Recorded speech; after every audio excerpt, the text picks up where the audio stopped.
I wonder if this is where a little bird told me. That expression, a little bird told me. Oh man, I wonder if it comes from this story. The expression that a little bird told me that you did this. A little bird told me that you did that. Because that is what the nightingale promises. It promises that it will tell the emperor who's bad, who's good, and all the secrets of his empire, which would obviously enable the emperor to make all kinds of epic decisions. This is probably where it comes from. A little bird told me about the rumor. Where did you hear that? A little bird told me. It probably comes from this. Holy crap, I just read the story that originated. Ah, that is so interesting. That is really, really interesting. All right. So that was a really, really long one. That would be a lot to unpack here. So let's first hit the mentions of the Chinaman. Obviously, this story has been left in its original translation, and it is very likely an accurate one. I cannot imagine for the life of me anyone writing those expressions in that manner nowadays. I myself have written the whole about kowtowing and stuff, but I followed the lead of Chinese translations. Translations of Chinese books, Chinese translations from the 50s, these epic fantasy books from the 50s, where hold on, let me put something interesting in the frame and change my text. I'm so excited, I'm even forgetting all the production, all the epic production. There we go.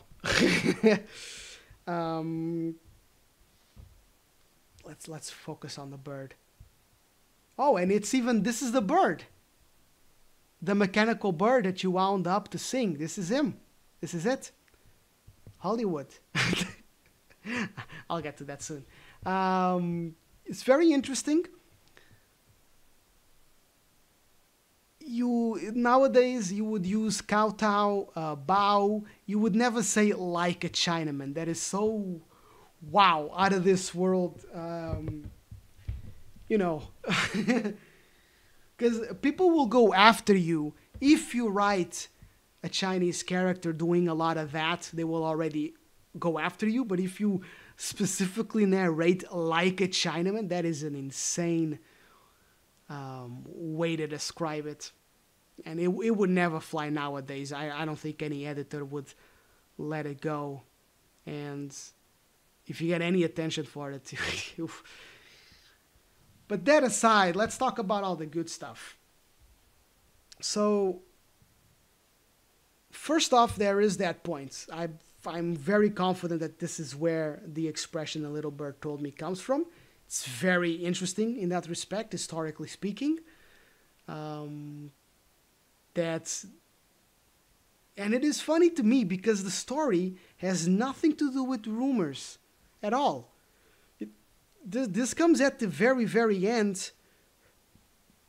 You know, the nightingale never tells anybody rumors, never tells anybody secrets. It just says at the end that it will start doing so. But it's still, I'm pretty sure it's from here, and that I'm fascinated by that. I really assumed it would have been just just an expression that was born, like YOLO. I don't know, like, old times YOLO. You only live once. But made up by proper adults in some kind of exchange. But no, it comes from a fairy tale, and that's super cool to know. It's also cool to know that this is the story that they drew the cover out of. So, gathering my thoughts, next I want to talk about true song true song versus true music versus produced music. This is very interesting. I thought myself, the way the story does a U-turn, where the artistry, the beautiful artistry of the nightingale is definitely beloved by everyone in the empire. from the poor fisherman to the emperor himself. The artistry of the Nightingale's song is truly appreciated and held in high regard by everyone. And that is, to start with, really well described, really well presented. It takes a while to mount the writer, the storyteller. Builds up a lot of anticipation for whether the emperor will like the nightingale or not. And it is an anticipation that fills you with confidence that people will like the song. You just do not know how much. That is why there's the funny comparisons with the cows and the frogs, where people are like, "Oh, that is so beautiful. Ah, that is so beautiful." There's two things about that. One, they use that so that when the nightingale sings, you can truly see people's reaction.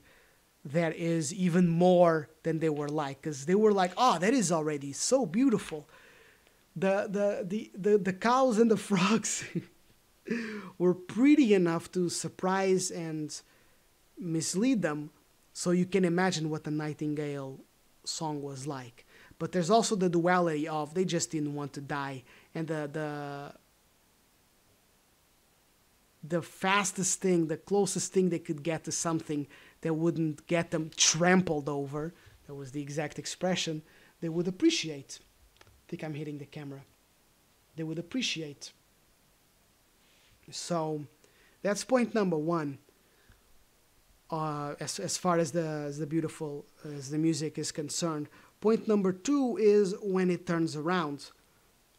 So they bring this mechanical bird, and the most interesting, not the most interesting, an interesting part of it is that it's a present from the Emperor of Japan, from another country, and the message is, here is a bird to glorify the real bird, because this mechanical bird is nothing in comparison to the real bird of China, to the real nightingale. So it's funny that this mechanical bird is brought on as something that is inferior by the very person who made it. They're saying it's a gift, a representation, a tribute, so to speak.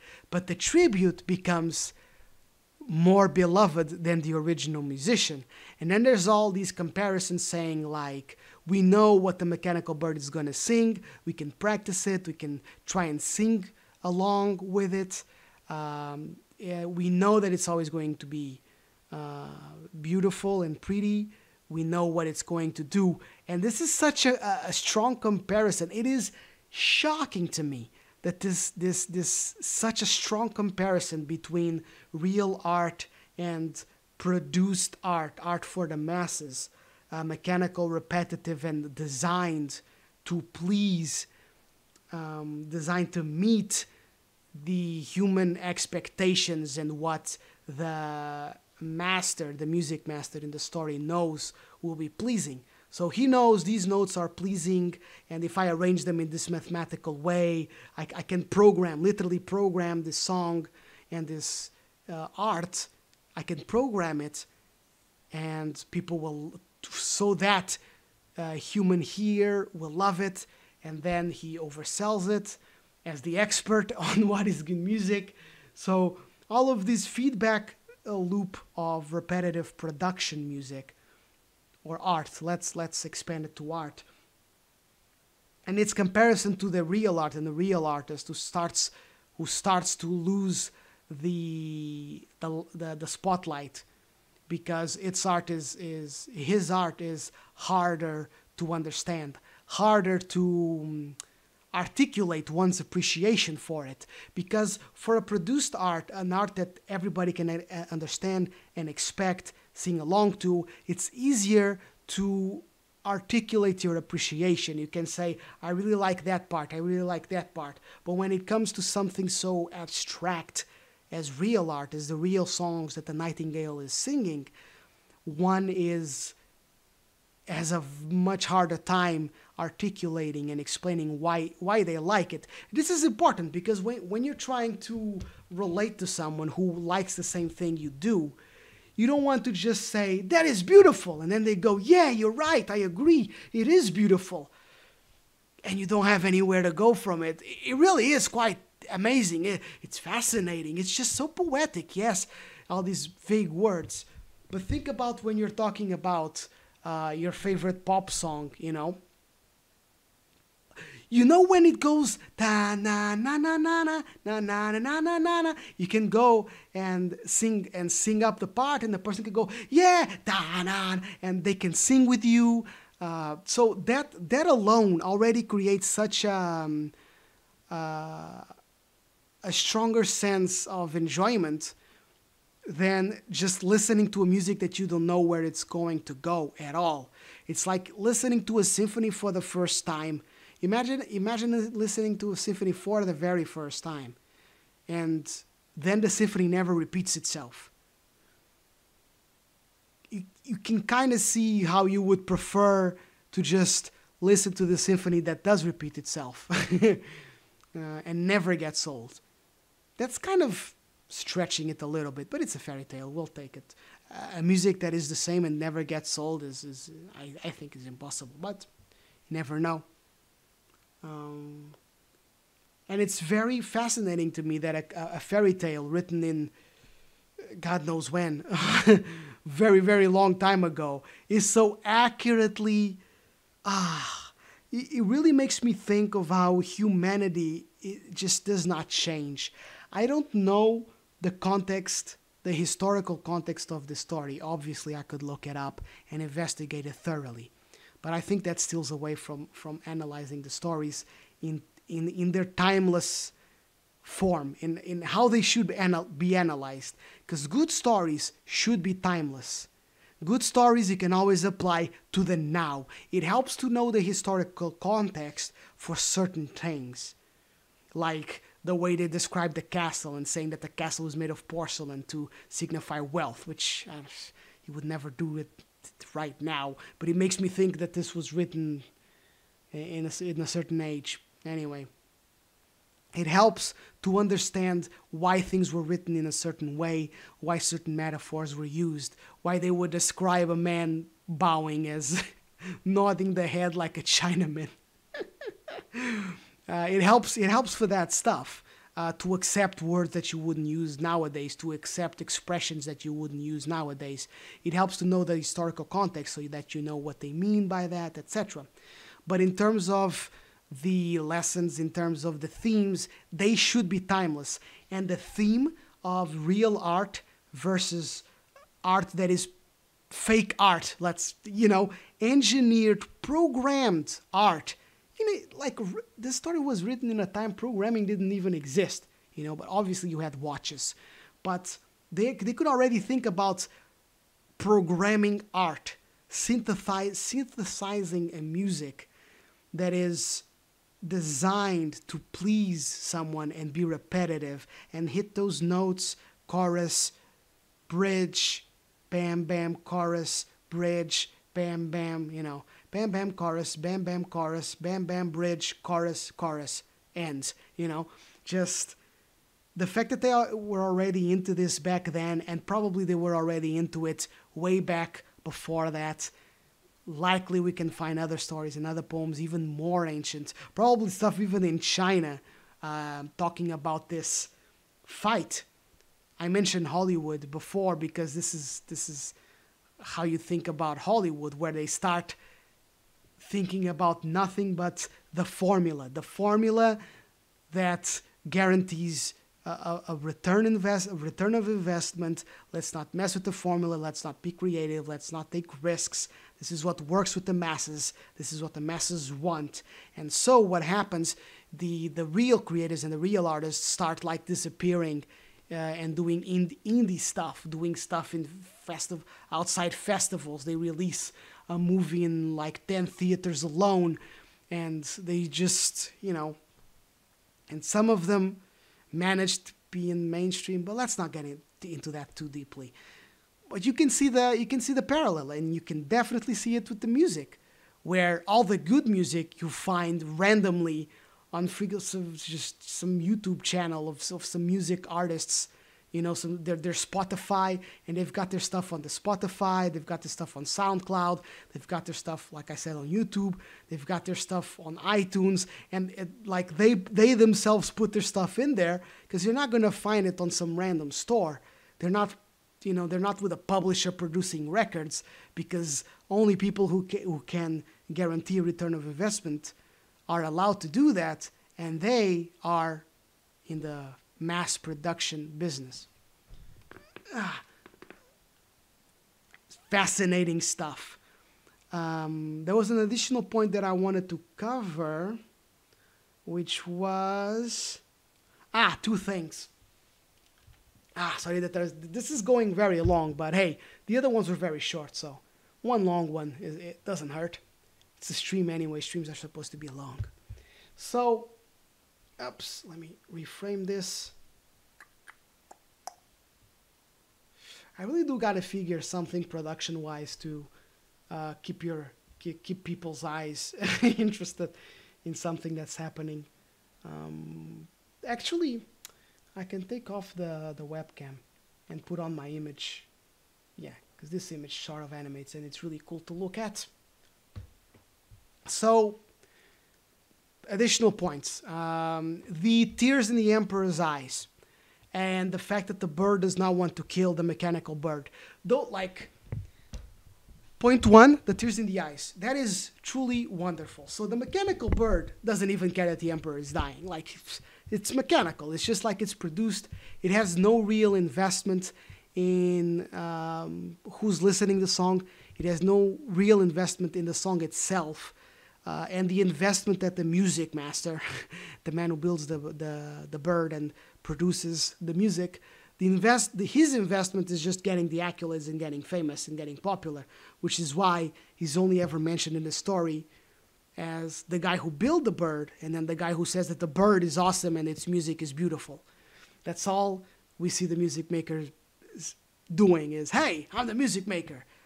The music I made is awesome. It's beautiful. That's all he does. But the nightingale is so moved by having made the Emperor cry with its music that is reward enough. And it's truly powerful that the nightingale says that when he first sings to the Emperor, that is reward enough. And that survives to the end. That is really powerful that at the very end, the Emperor is like, you're going to tell me all the secrets of my empire. You're going to sing to me every day. You're saving my life. You pushed away death. How can I repay you? How can I reward you? And the nightingale is, do you remember? I already told you. You already rewarded me because you cried.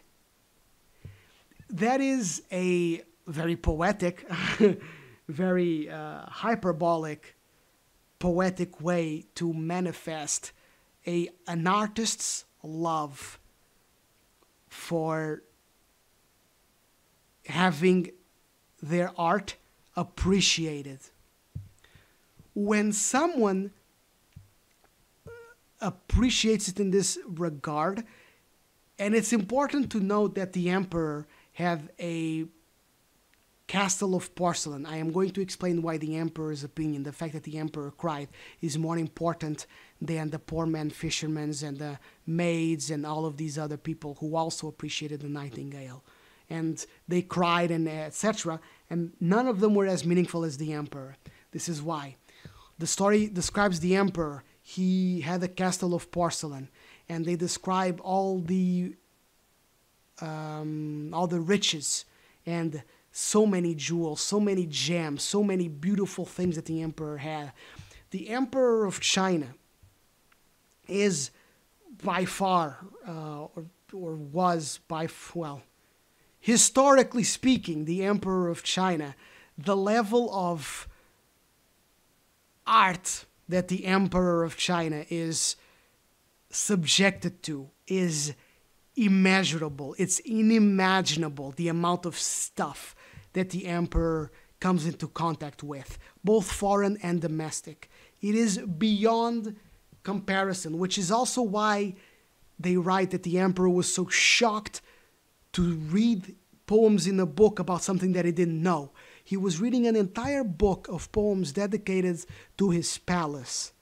And there's one single thing that he doesn't know about, and he gets obsessed about it. So then the nightingale makes this emperor cry. Now, it is amazing because the story doesn't need to explain to you all of this stuff. It doesn't need to do what I'm doing, like, hey, pay attention, the emperor is a big deal. The emperor crying, big deal. This really is akin to,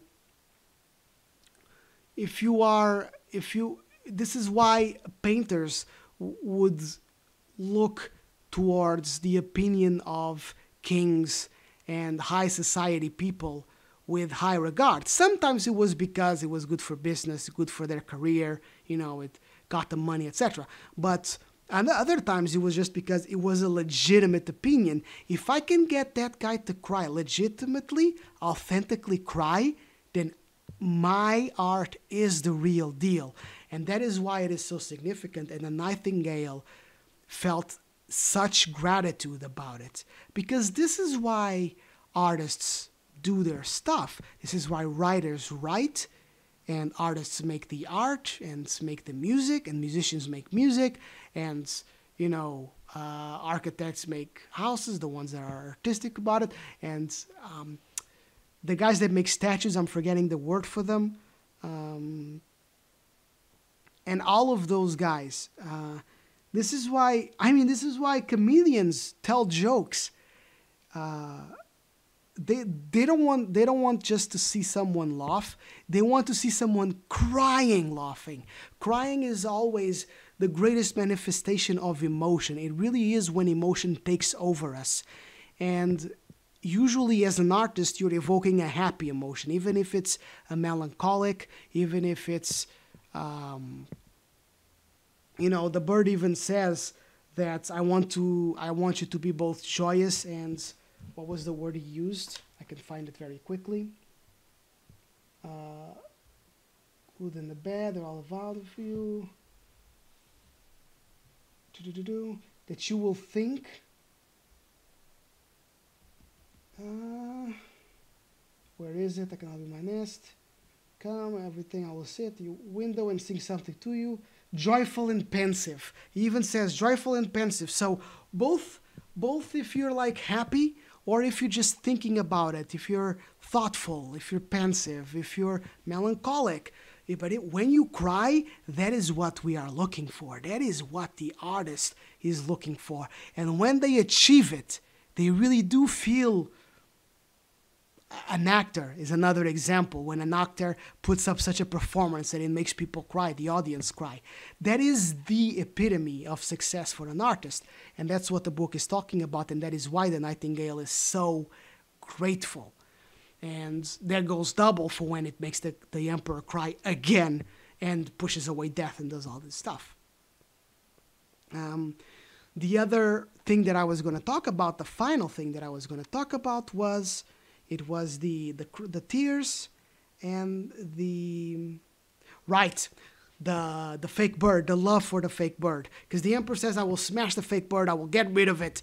And the Nightingale says, no, don't get rid of the fake bird. Because it did its best, it did its work, it did exactly what people wanted. And that is the maturity of that. Because whenever we are discussing real art, quotations mark, against fake art, quotation mark, which is the art that is designed and produced to reach the masses and give the masses what they want, there's almost this willingness and propensity to get pompous, to get really into being judgmental. But the thing is, this produced art, this predictable, repetitive art, can be very well done and will have its part. It is no wonder that the masses do enjoy it, So you don't want to destroy it. You want to let it do its work and do what it's good at, which is providing entertainment. Because this is the specific part. The mechanized bird never made anybody cry. It definitely never pushed away death. but it never changed anyone's life. It never brought tears into people's eyes. It never did any of this, but it did bring them joy. It did bring them distraction, entertainment, and it played its part. It played an important part in this empire's society. But the nightingale should have not been forgotten, you know. That's the thing. There is a real warning in this story for us not to be so distracted by the easy gain of the produced art that we completely forget about the artists that are trying to innovate, that are trying to create. The story is trying to tell us, remember to pay attention. Do not let go, because it is very easy for us. And especially nowadays, it is especially easy for us to know that it is very easy for us to forget about the real artists. Because we get into all of the massive quantities of movies, for example, nowadays, as I'm recording this, there's like 8 to 10 superhero movies a year, and they completely saturate most people's schedule for movie going, for cinema going. But it is important for us to remember, like, the people that are trying to make really artistic products, innovative, creative, and trying to touch our souls. There's nothing wrong with the superhero movies. There's nothing wrong with going there, getting hyped, getting excited, getting entertained, and being amused. But it is very easy to do nothing but that, because that won't make us cry. That won't make us think about life. That won't make us pensive. It won't have an impact, essentially. So it is very easy to, we have enough worries in our life. We have enough stuff making us pensive and worried and stuff. So sometimes it is just very easy to, every time we need to make a decision about, I'm going to listen to a song, I'm going to watch a movie, we go for the stuff that we know is going to gratify us. We are not going for the stuff that we don't know if it's going to gratify us, because we never know with this artist, what is he gonna do? What is this comic book gonna cause in me? Is it gonna cause me to cry? I don't feel like crying, But what the book says is, we are going to regret it if we drive away the real artists. Sorry, I shouldn't say real. If we drive away the impactful artists, the creative artists, if we drive away the different artists, the ones that are trying to make us cry, if we drive away those who try to impact us, our hearts, then we will be sorry. Death will come for us, and we will regret it. We will miss it. We will think about nothing other than those artists that made an impact on us. Because when the time comes, when those times comes, you will not be thinking about the superhero movies or these movies that got you excited, that entertained you. You will not be thinking about those. You will be thinking about the movies that touched you, the movies that changed you, the movies that made you think, that made you cry, that made you wail, they made you grab that pillow, and hug it. You will be thinking about those. I turn to movies because, nowadays, most people, they're not reading books. But it goes for books, it goes for music, it goes for all of this kind of stuff. So, suffice it to say, I love The Nightingale. It is by far the best story I've read so far in this book. I give it 10 claps out of 10. I sincerely suggest that you read the story, get the story, find the story, read it on your own, think about it. I would love to hear your thoughts if you have any more ideas. It might be even worth to research it and confirm some of these thoughts. Or maybe you think I'm full of crap. I'd like to hear that too. But I'm pretty sure about everything I talked about. I think this story taps into a lot of really cool stuff, a lot of really important stuff. It doesn't make me cry. It won't make you cry. It's not that kind of thing. But yeah. And I take back what I said, by the way. I said, it should have ended here. well, maybe it should have, because the only thing that no, it's good that it didn't end there, because it still had the part of the nightingale saying keep the mechanical bird about and stuff. So both endings are good. I think the place where I said it should have ended, I'm babbling. I'm sorry. I'm gonna go. I've talked for too long. It's just, man, this story got me excited. This is what I love. Storytelling, man. It's got so many depths and so many levels, but at the same time, you can clearly, I think, I would posit that you can clearly see where the logos of the story is. So I love it. All right, this was an hour, which is a pretty different from the usual 20 minutes. Thank you for listening. I hope you enjoyed the story. I hope you thought the thoughts were interesting. And I hope you see it my way, because I think I'm right. I would love to hear your thoughts. Reach out to me. Definitely check out the story. It's amazing. This is Cuscopia signing out. Enough babbling. Bye.